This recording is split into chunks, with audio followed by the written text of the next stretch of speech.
It is good to see you this morning. We've had a great worship service already. I want you to understand something many of you know, maybe some of you don't. When we sing these songs, it's not a warm-up for the sermon. You understand that, right? I mean, literally, if I, for whatever reason, couldn't be here today, and Alan and Michael and all the other people on staff were like, I don't have anything prepared, and there was no sermon, it would still be worship. Okay? I believe in the power of the preached word of God. That's why I do what I do. I believe it's important. But what you just did is worship too. It is worship because it's not just singing songs. You're declaring truths about God to God that change your life. And I say all that to say this. In just a moment, that song that Nathan just led us in or presented to us for the first time, we're going to sing it again. You'll have a chance to sing that to the Lord. And it matters whether you sing it and whether you mean what you're saying. That sets the tone for your whole week. And it's an opportunity for you to sing something that's going to change the way you live. And the great thing about music, nobody comes out of this room humming the sermon points, right? I mean, tomorrow morning you're not going to wake up and say, making God in our image, Exodus 32. You're going to remember songs you sang today, though. They're going to be bouncing around in your head. And they're going to be fighting with some other songs that aren't so great, right? So that's why it's so important to pay attention to mean what you sing when you sing these songs to the Lord. We are in Exodus 32, and that is the last time I'm going to sing for you this morning. You'll be glad to know. This whole sermon is not going to be musical. This is going to be spoken word. But I want to start by telling you about a period in my life when I discovered that idolatry was a problem for me. And that was a surprise, and it may be a surprise to you because we think of idolatry as something that's very Old Testament, very obsolete. And yet, I was going through something in my life. Carrie and I both were having a difficult time with several events that had happened in our lives. She had lost our father. Carrie's dad was a wonderful man, a great Christian man, and was very special to her. They were very close. And so she was going through significant grief. And as a pastor, it was surprising to me that I'd walked with dozens, maybe hundreds of people through grief, but I couldn't seem to do anything to help my own wife, who I loved. I was going through grief of my own. My grandpa had died. Also, Carrie had suffered an injury, and that necessitated a surgery that was very painful and had a very long and difficult recovery. At the end of that recovery, turns out the surgery didn't work. The problem it had gone to correct wasn't corrected. So that was a huge disappointment.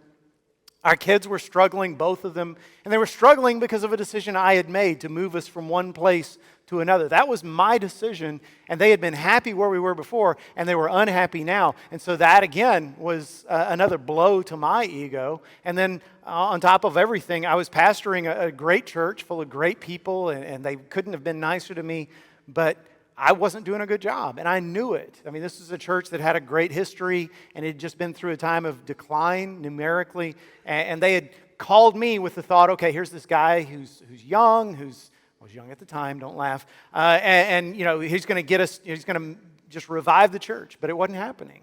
And I'd always pastored churches that grew, but this one wasn't growing. In fact, this is something I realized in the middle of this really difficult year to 18 months, was when I got there, there was this beautiful, wonderful young adult group, all these young men and women that were going to be the future of the church, and I looked around and realized they're all gone. They'd all started going to other churches.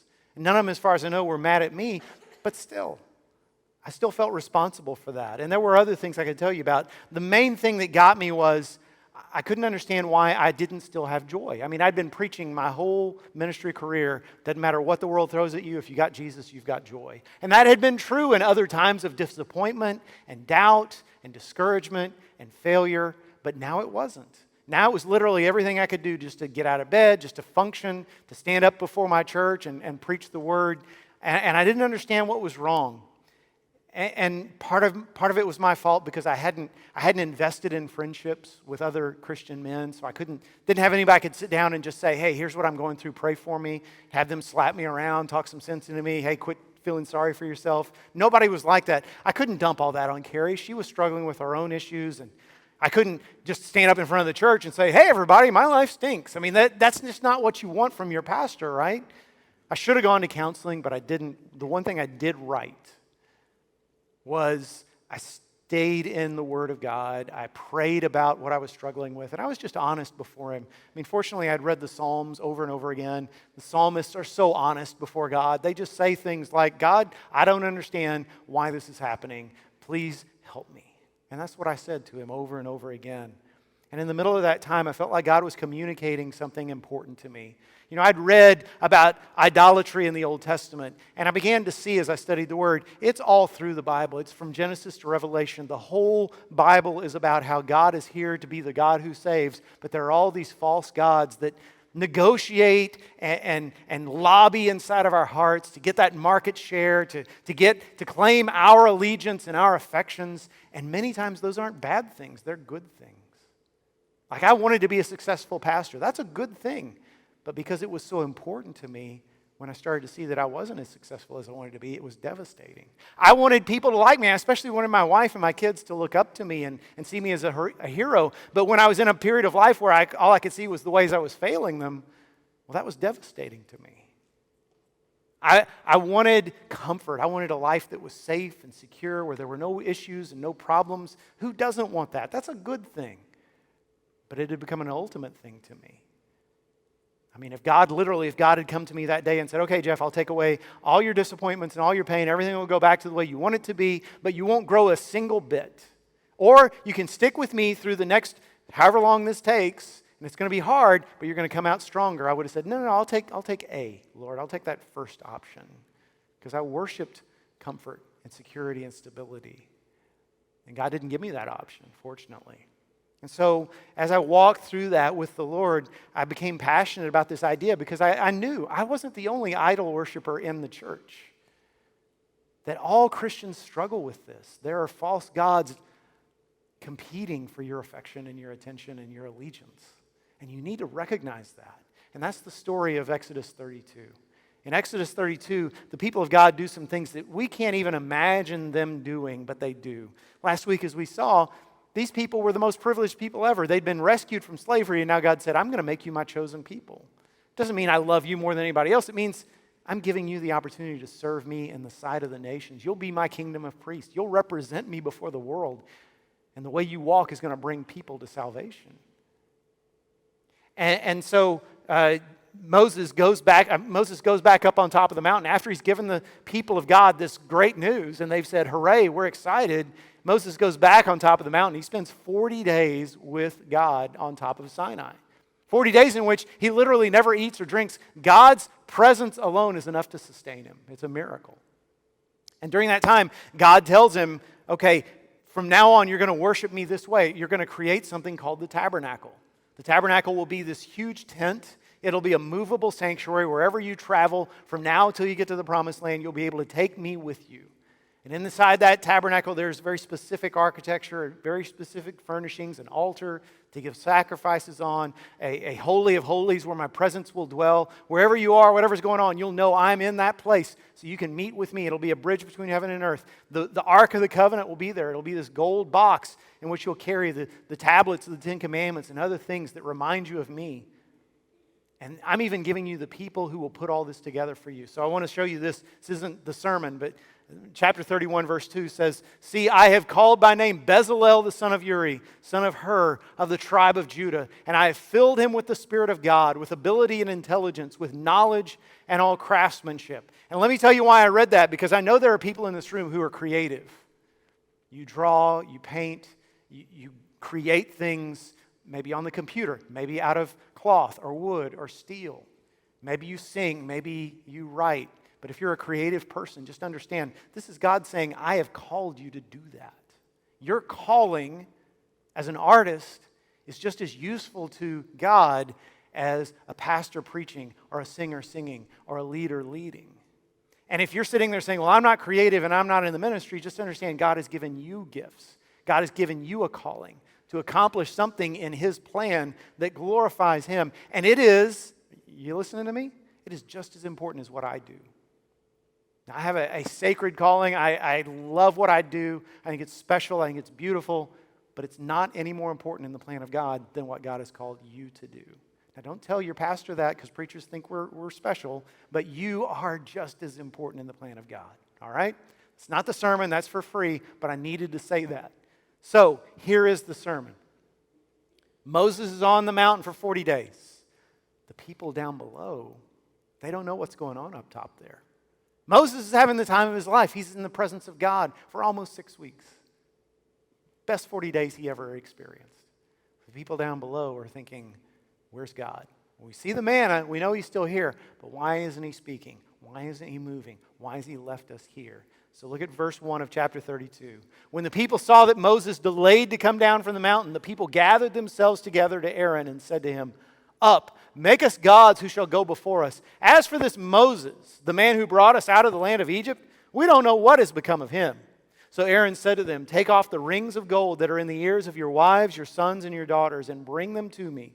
So all the people took off the rings of gold that were in their ears and brought them to Aaron. And he received the gold from their hand and fashioned it with a graving tool and made a golden calf. And they said, "These are your gods, O Israel, who brought you up out of the land of Egypt." When Aaron saw this, he built an altar before it. And Aaron made a proclamation and said, "Tomorrow shall be a feast to the Lord." And they rose up early the next day and offered burnt offerings and brought peace offerings. And the people sat down to eat and drink and rose up to play. So one thing you need to notice is the people don't seem to think they've done anything wrong. Notice when Aaron says, "Let's have a feast," he says, "Let's have a feast to the Lord." That's the covenant name, Yahweh. What he's saying is, we're not worshiping a different God. We've just made a thing to represent our God. We've just made a God we can see and touch. It's the same God. It's the guy that got us out of Egypt. We're not idolatrous here. We're just making God more accessible, right? But God didn't see it that way. What does Moses do when he comes down from the mountain after 40 days in the presence of Almighty God? He takes those 2 stone tablets written with the finger of God himself and smashes them on the ground. Now it's interesting how you remember certain things from your early childhood. This is one of my earliest memories. Not that I was there at Mount Sinai, teenagers. But when I was a little boy, my mom used to read me Bible stories. And I remember the night she read me this one. Because I remember saying to my mom, I bet God was really mad at Moses for smashing those tablets. I know if I would have smashed something of my parents, I would have been in trouble. But Mom said, "No, you don't understand, Jeff. God was mad at the people, not at Moses." It was hard for me to understand. And a lot of Christians are this way too. We put a lot of stock into holy objects, right? We put a lot of stock into things you can see and touch and feel and call them sacred, call them holy. What God cares about is the heart. I mean, I could own, if I had enough money, a Gutenberg Bible or even a scroll written in the Middle Ages in Aramaic or Hebrew or Greek of the scripture text. And I'd think, wow, this is amazing. But if I didn't actually live according to the Word of God, I might as well burn that thing up, right? That's what God cares about.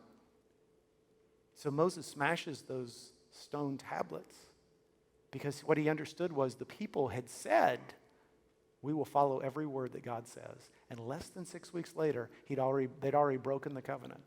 The covenant between Israel and God was done. They had walked away from it. Because remember, the second commandment out of the 10 is in Exodus 20, verses 4 through 5. It says, "You shall not make for yourself a carved image. You shall not bow down to them or serve them, for I, the Lord your God, am a jealous God." Now that word jealous bothers us, doesn't it? Because some of us can remember when we were teenagers. Some of you who are ladies remember at times you dated a young man who was a jealous, possessive type. Maybe if you're a young man, you were that jealous, possessive type. Just understand something, that when you say you're a young man and you say to your girlfriend, "Okay, you can't talk to that guy." Or, "Hey, I'm mad at you because I saw you posted on social media a picture of yourself in this group, and there was a guy in that group that I know likes you, and how dare you be around him, and hey, you better not break up with me because if you do, I'm just going to drive my car off a cliff," or whatever. You realize that is evil what you are doing. That is selfish. That is possessive. That is not of God. So when God calls himself jealous, is that what he's saying about himself? No. Aren't you glad? Aren't you glad God is not a jealous boyfriend? But he is a jealous husband. And let me tell you the difference. God's jealousy comes out of a place of love, not selfishness. Not out of a desire to control and possess, but a desire to fight for us. God is more like a husband who married a woman who comes out of a life of addiction and despair, who was almost dead when he met her. And she walks away from that life, and together the two of them build a new life, and they have kids, and she gets a job, and she's living a life that's beautiful and free. And one day, years later, her husband looks at her cell phone, and he says, "Hey, why did this guy text you?" Because he knows the name on that cell phone. This is the guy who was her drug dealer back in her former life. Why is this guy reaching out to you? "Oh, it's no big deal," she says. He just got out of prison, and a bunch of us, my old friends and I, were going to meet at his apartment. We're going to have a kind of a celebratory dinner, now that he's out of jail. Now, if you're that man, if you're that husband, doesn't love demand that you beg her not to go? Doesn't love demand that you say, "Over my dead body, will you go to this party?" In fact, if I'm that husband, I'm calling up that guy on the phone. He doesn't know that I'm 5'0", right? I'm calling up that guy and I'm saying, "I'm going to go to jail. I don't mind going to jail if it keeps my wife from going back to the life that she lives. You're going to stay away from her no matter what." That's godly jealousy. And that's the jealousy God has. God knows what our idols do to us. And that's why he is a jealous God. So what do our idols do to us? That's what I want to talk about for the rest of our time. Number one, our idols defeat our purpose. God made us with a purpose. And when we follow idols, we miss out on that purpose in life. You may wonder, if the Israelites were going to create something that would represent God in their eyes, why would they choose a golden calf? Why a calf, right? There's nothing admirable about that. Well, one of the things you need to understand, and archaeologists have helped us with this, they've uncovered statues, paintings, carvings that show all the nations around that part of the world in that era worshipped calves. That was just a common thing. Even in Egypt, there was a calf idol. And so this was Israel's way of saying, "Hey, let's get what they have. It seems to be working out for them. Let's have one of those." And the irony is, if you were with us last week, the whole point of the covenant between God and Israel was, "I'm going to make you different. You're going to stand out from the rest of the nations. They're going to see something in you they don't see anywhere else. You're going to be the only nation that only works 6 days out of the week. You're going to take the seventh day off. They're going to work their tails off for 7 days a week, and you'll have more than they have, only working 6 days a week." God had it figured out way before Chick-fil-A, right? You're going to be the only nation that realizes that true greatness is to look out for the least of your people. The people who are struggling, the widows, the orphans, the immigrants, the poverty-stricken people stuck in those cycles of poverty. When you reach out to them, when you bear their burdens, then you're righteous. No other nation lives like that. You're going to live like that. Every other nation thinks it's fine for a man to cheat on his wife as long as she doesn't cheat on him. You're going to be the nation that holds men accountable just like women. And you stay faithful to one another. Most of all, you're going to be the nation that believes in one God. You don't have to live your life in fear that, "Oh no, I forgot to make an offering to the God of the moon, so tonight one of my kids is going to die." No, everything is under one God, and he is righteous and he is loving. You don't have to live in that kind of quaking fear of him. You live in a godly fear, a fear of the Lord that is love. And that was the story that Israel was supposed to live out. But instead they said, "No, we want to be like everybody else." Now, you can probably remember being that way when you were kids, right? You wanted to fit into the crowd unless you were that one weirdo that had the purple mohawk or whatever. And even then, you're trying to impress your other purple mohawk friends, right? You're never really a nonconformist. But it's the same when we grow up. We want what other people have. And I'm going to say a hard thing to you. We, as Christians, especially as you get older, you start to lament how Christianity used to be more of a force for good in our culture. It used to have more cultural respect and impact. Churches used to be growing. We used to see lost people come in off the streets and get saved. And we say, "What's it going to take to get back to those days?" I'll tell you what it's going to take. It's going to take you and me being honest about our idols.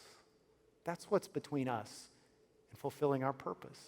Because right now the world looks at us and says, "What do y'all have that we don't? You worship money and sex and power and politics and success and approval and comfort, just like we do. You just slap a religious veneer over it. Why should we do what you're doing?" Until we show them something different. Until we renounce our idols and put Jesus on the throne again. I don't just mean singing to him. I mean meaning the words we sing. they won't be drawn to us. You want revival? Start by casting out your idols, being honest with yourself. Secondly, here's what idols do to us. They change our character. Back in Psalm 115, we see a psalm about how foolish it is to follow idols. Why would you follow something that doesn't have hands or feet to help you, a mouth to speak to you, ears to hear from you? And verse 8 of Psalm 115 says, those who make them become like them, so do all who trust in them. The scholar G.K. Beale wrote a book based on that verse called We Become What We Worship. And he pointed out that this day in Exodus 32 is the day God started calling the Israelite people stiff-necked. And it wasn't just this day. From then on, he calls them that. You're a stiff-necked people. Well, what does that mean? Well, it's a reference to livestock. If you're trying to get a calf to go a certain direction and that calf refuses, it's stiff-necked. It's got its neck facing that way. It won't turn to the right or the left. It will go the way it wants to go. And God says, that's what you've become. You've become like what you worshiped. See, I have some experience with this. Do you want to hear my legendary cowboy story? You're going to hear it either way. So my dad retired several years back, and he raises cattle now, which doesn't sound like retirement to me, but that's another story. I went to help him several years ago, and what we were trying to do is we were trying to separate his calves from his cows and get the calves into this smaller pen, and from that smaller pen into a trailer, right? So we could take them to market, so we could sell them. That's the whole cattle business. Problem was there was this one calf that didn't want to go. He knew what we wanted him to do. The others were fine. Yeah, I'll just go through that gate. I'll go wherever you want me to. This one, who happened to be the biggest, of course, we found out later he weighed over 500 pounds. By the way, I weigh less than that, in case you're wondering. So we're doing our best to try to get him through this gate, and he knows what we want him to do, and he won't do it. And so Dad is the one kind of chasing him around, and I'm operating the gate. So I said, Dad, I'm younger. Let me chase him. He gives me this stick that I used to whack the thing with, right? And he holds the gate, and I'm chasing this bull back and forth. And he knows what I'm trying to get him to do. He won't do it. And every time he turns the wrong way, I'm whacking him between the eyes as hard as I can. And finally, he just turns towards me and lowers his head and charges and runs right over me. I mean, down I went, and he went over me. And fortunately, he didn't step on my head, didn't step on any vital organs, but, banged me up pretty good. My chest was purple and orange and all kinds of colors for about a month. And then I get up and we finally get him into that smaller pen. And then we got to get him on the trailer. And that's no easy task either. In fact, at one point in that process, he charged me again and pinned me against the side of the pen, right? Just pinned me, hit me in the side of the leg. So now for the next month, 6 weeks, I'm walking like an arthritic old man, right? I'm just a walking bruise. My brother finally gets off work, shows up. The three of us get that thing on the trailer. We take it to market. We unload it. My dad says, Jeff, I feel so bad for you. Just tell me, whatever you want to eat for supper, we'll do it. And I said, I want Whataburger. I had a double. It was so good. That's the picture of stiff-necked, right? We'd rather destroy God than follow him. We'd rather despise him than give him honor and obedience. And that happens when we worship things other than God. We become like those things.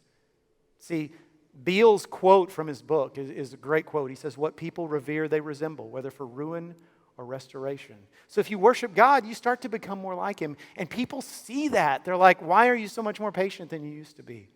Why are you so much more able to be kind to people who aren't kind to you? Why do you have the courage now to speak truth to people who need to hear it? You didn't used to be that way. Why do you love people who are not lovable? Well, that's because I've spent time with my Father. But on the other hand, if you worship money, you're this bundle of anxiety. With the fluctuations of the stock market, that judges your mood and your temperament. If you worship success, you're not going to have any true friendships. You're going to be a person who uses people, doesn't actually love them. If you worship comfort, you start to become lazy and fearful. See, here's one sure way to know what is the true God of your heart. Go down, make an inventory of your life, and ask yourself, what would happen if this thing or this person were no longer there? What would happen if I lost my career? What would happen if I lost the physical ability to do this task? What would happen if this person were suddenly gone? could I survive? And if your immediate thought is, I wouldn't want to go on living, then that has become an idol to you. Third thing idols do to us, they consume our lives. In verse 6, when it says that the Israelites sat down to eat and rose up to play, it doesn't mean they got out their croquet mallets and their volleyball nets and their frisbees and their dominoes. No, it's a word that literally means sexual immorality and drunkenness. And Moses, when he comes down from the mountain, smashes those tablets at the bottom of the mountain. It has no impact on the people. They just keep on doing what they're doing. They're in the midst of a frenzy. They're under the domination of a false god. And Moses has to call on his fellow Levites, members of his tribe, to try to put down the crowd, to make them stop. And in the process, this violence breaks out and 3,000 people die. That's how out of control they were. We see the same story in Acts chapter 19. When a riot breaks out in Ephesus. Why did the riot break out? Why did the people gather in a stadium and chant for 2 solid hours, "Great is Artemis of the Ephesians"? Because they worshiped a false god named Artemis. And her temple was a source of revenue. Tourists came to Ephesus to see the temple of Artemis, and they would buy little shrines of her, little statues. They would stay in the hotels. They would eat meals in the taverns. And now that people were becoming followers of Jesus who didn't have anything like that, you can't make money following Jesus, they were upset. These idols consume us. They control us. See, here's another good way to identify your idols. Think of the last time you lost your temper. Think of the last 5 times you lost your temper. Think about what grudges you have a hard time letting go of. See, what makes you angry is a clue to what your idols are. If you remember the time that person was spreading false rumors about you and hurting your reputation, and if your response was, "I'm going to get her. I'm going to make sure everybody I know hates her guts." Why would you do that when you know that that's the exact opposite of what Scripture tells you to do? It's because that your reputation, how other people see you, is more important to you than that person's soul. And in fact, is more important than God, because God commanded you what to do in that situation. Or, for instance, what about the time when your wife, guys, I'm picking on us here, your wife came to you and said, "Listen, I need you home. I need you to be home more often. You're never here. The kids and I need to see you." And instead of being touched by that, you were furious and you yelled and hollered and shouted and threw things. Why? Because she'd stepped on one of your idols. Maybe it was your work. Maybe it was your hobby or whatever it was that was taking you out of the home. That was more important to you than the love of your wife. More important than the God who told you, love your wives. Love your wives. Love your wives. Husbands, love your wives as Christ loved the church and gave himself up for her. Okay, front 2 rows are going to hate me for this, but what about the time your parents took away your cell phone? And you're never disrespectful, but you were that day. You yelled and hollered and said awful things. Why? Because you don't know that you can live without that. That's the key to your heart. That's what you depend on. See, when our idols get touched, we get angry. And that's a clue to what matters most to us. That's a clue to what's out of perspective. Number 4, what do idols do to us? They disappoint us. In the end, they always let us down. See, we idolize the things that protect us from whatever we fear. That's one of the things we've learned. So, for instance, if you're terrified of being poor, then you'll worship money and success. If you're terrified of being alone, you'll worship marriage and family. If you're afraid that you're ever going to be old and unattractive, then you'll worship beauty and fitness. And all those things are good things. But all of them let us down at some point. C.J.H. Wright, Bible scholar, says this: "Ultimately, it seems, we never learn that false gods never fail to fail. That is the only thing about a false god you can depend on." And he's right, Build up this big bank account, and then somebody invests it in something that doesn't go right, and it's all gone. You spend your money, and it's gone. You idolize something that doesn't live up to its promises. You idolize your family. Your family is a good thing. Put yourself into your family and love them with all your heart, but don't lean on them for your identity and your purpose and your peace, because they'll let you down. Someday your teenager won't talk to you. You'll be devastated. Someday your kids will grow up and move away. You will have nothing left. Someday you and your wife will be struggling and you'll be desperate. And if you worship beauty and fitness, I got news for you. Y'all are good-looking people. But there's a expiration date. I mean, do push-ups, get in your steps, smear oil of Olay all over yourself. That's great, but Father Time is still undefeated. I'm sorry. Your idols will let you down. The Israelites were terrified of uncertainty. They were scared to death that they might not know what to do or how they were going to get from here to the promised land. That's why they made this golden calf. They were tired of a God who they couldn't predict, whose ways were higher, whose thoughts were deeper. They were tired of every day waking up going, okay, what's he going to do today? They wanted a God who they could manipulate. What's easier to manipulate than a golden calf? And yet, only 2 out of that generation made it to the promised land. Why? Because your idols always, always, always let you down. It will not fail. The only thing that won't fail is God himself. So let me ask you 3 questions, and I want you to take this seriously. Write these down. Take a picture of the screen. One way or another, I want you to take these 3 questions and build them into your quiet time. All right? So the 3 questions are, number 1, what do I think I can't live without? Number 2, what makes me angry? And number 3, what am I most afraid of? So, Bill, leave those questions up there for a while so people can write them down. This week, ask God, as you are honest with yourself, asking these 3 questions of yourself, ask God, okay, Lord, what does this mean about me? What does this say about who I am and what's most important to me? I do believe in you, Lord. I do want to serve you, but show me the things that are competing for your affection in my heart. I want to identify them so that from then on I know when they're starting to rear their ugly head and control me and consume me and disappoint me. See, there's good news in Exodus 32. There's an amazing thing that happens.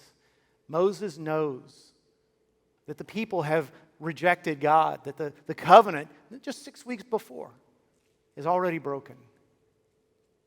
And he doesn't want his people to die, but he also doesn't want God to be disgraced. He doesn't want all the nations of the earth to say, oh yeah, God could get the people out of Egypt, but he couldn't get them to the promised land. And so he's trying his best to salvage the relationship, and he does an amazing thing. He comes to God and he says, Lord, punish me instead. Blot me out of your book so they can be your people again. He literally offers to take their place, even though he's done nothing wrong. And God says, Moses, you can't do that. You can't bear that burden, that weight. I will punish the people who are guilty. Now, the really good news is next week we're going to see as we conclude our series that God finds a way to bring the Israelites back and make them his holy and his chosen people again. But in the meantime, I want you to understand something. There is one and only one who is able to do what Moses tried to do. There's only one who is able to take our place, to be punished for us, to be rejected so we could be accepted. Nothing and no one in this world will do that. Only Jesus. Only Jesus is able to bear our burdens, to carry our sorrows, and to take away our sin and make us people of God forever. Only he is worthy of our worship and our praise.